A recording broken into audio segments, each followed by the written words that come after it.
नमस्कार, मैं हूं अर्जिता मिश्रा और आप देख रहे हैं इंडिया पब्लिक खबर।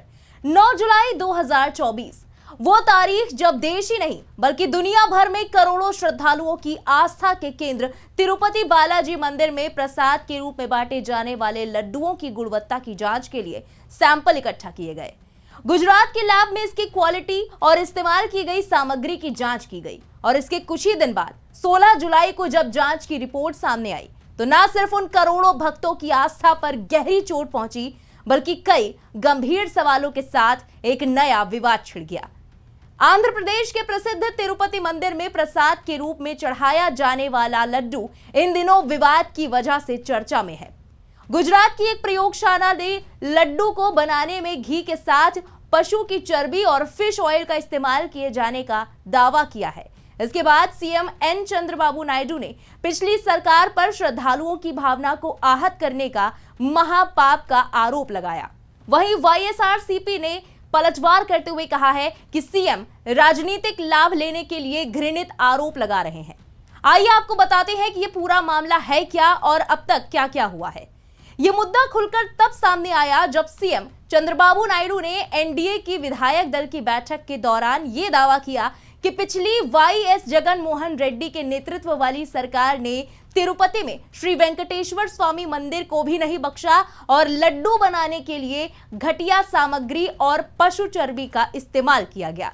वहीं इस सनसनीखेज खुलासे के बाद से वाईएसआरसीपी और कांग्रेस की प्रतिक्रियाएं भी सामने आई हैं। कांग्रेस सांसद राहुल गांधी ने एक्स पर पोस्ट करके लिखा कि तिरुपति के श्री वेंकटेश्वर मंदिर में प्रसाद को अपवित्र करने की खबरें परेशान करने वाली हैं। भगवान बालाजी भारत और दुनिया भर में लाखों भक्तों के लिए पूजनीय देवता हैं। ये मुद्दा हर भक्त को दुखी करेगा और इस पर गहनता से विचार किए जाने की जरूरत है। भारत भर के अधिकारियों को हमारे धार्मिक स्थलों की पवित्रता की रक्षा करनी होगी। वहीं आंध्र प्रदेश कांग्रेस अध्यक्ष वाईएस शर्मिला ने भी एक्स पर पोस्ट करते हुए सीएम नायडू के दावे की पुष्टि के लिए सीबीआई जांच की मांग की है। उन्होंने तिरुपति लड्डू की तैयारी को लेकर घृणित राजनीति करने के लिए मुख्यमंत्री और वाईएसआरसीपी पर हमला बोला। उधर वाईएसआरसीपी की तरफ से एक्स पोस्ट में कहा गया कि टीटीडी 3 नमूनों की अलग अलग गहन जांच के बाद ही प्रसाद के लिए घी का इस्तेमाल करता है।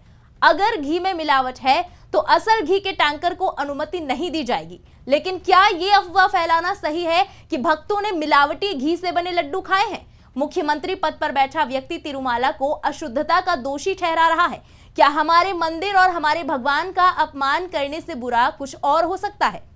इसके अलावा विश्व प्रसिद्ध तिरुपति वेंकटेश्वर मंदिर के प्रसाद में मिलावट के मामले पर विश्व हिंदू परिषद ने भी तीखी प्रतिक्रिया दी है।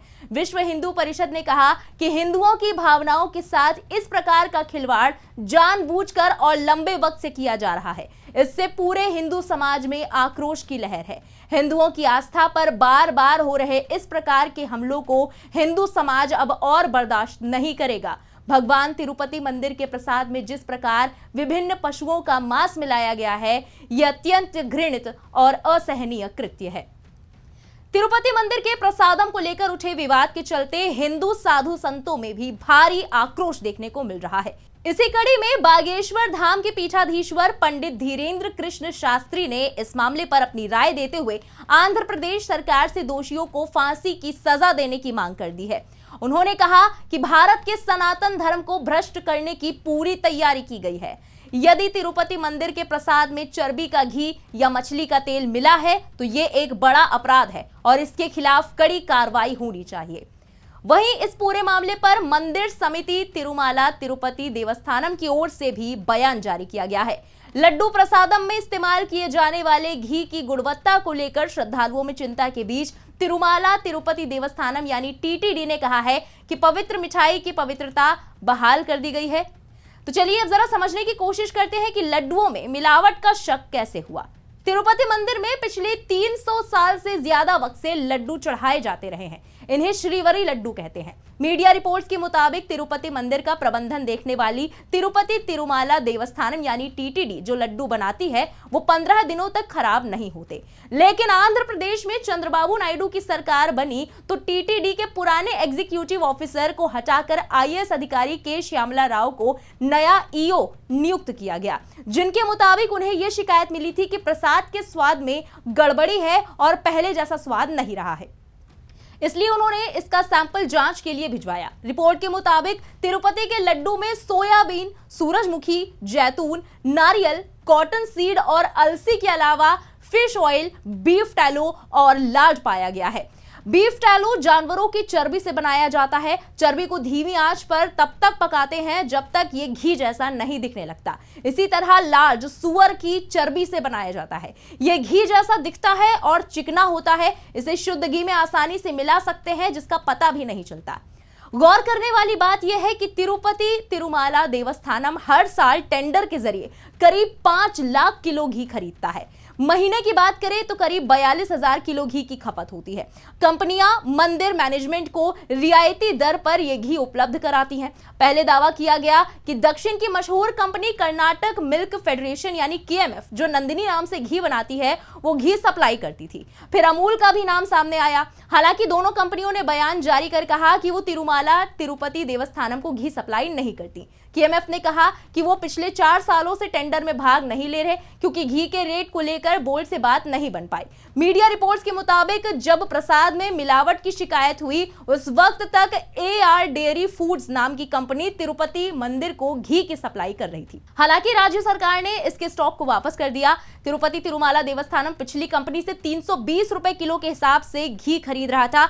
वापस कर्नाटक मिल्क फेडरेशन से 475 रुपए किलो के हिसाब से घी खरीदा जा रहा है, जो कि नंदिनी केएमएफ का ही ब्रांड है।